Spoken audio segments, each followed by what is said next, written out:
Okay. So, Tuloy ang outing ng mga mag-anak ngayong Pasko kahit maraming destinasyon ang inulan. Sa Tagaytay, hindi na halos matanaw ang mismong Taal. Pumasok kasi lakas talaga ng hangin tsaka ng ulan. May magkakapilala kami. Hinahanap man ng mainit na bulalo, ramdam ng ilang negosyante ang tumal ng tao.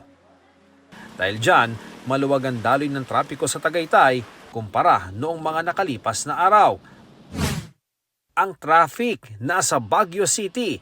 Sinamantala ng ilan ang winter feels, 17 degrees Celsius lang ang temperatura sa City of Pines. Samahan lang ng mainit na strawberry taho ang pag-iikot kasama ang pamilya at kaibigan. Hindi mo na kailangan gumastos ng malaki.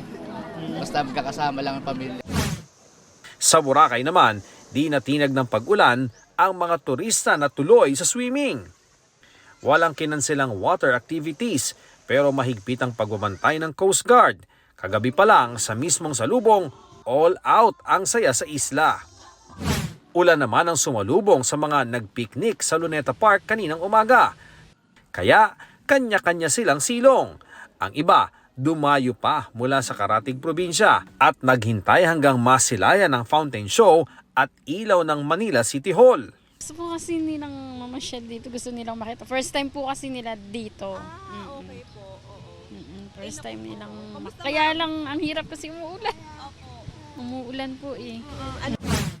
Kahit iilang rides lang ang bukas sa isang theme park sa Marikina, may food trip naman. Sinulit din ng ilan ang pamimili ngayong Pasko. Ian Cruz nagbabalita para sa GMA Integrated News. huwag magpahuli sa mga balitang dapat niyong malaman. Mag-subscribe na sa GMA Integrated News sa YouTube.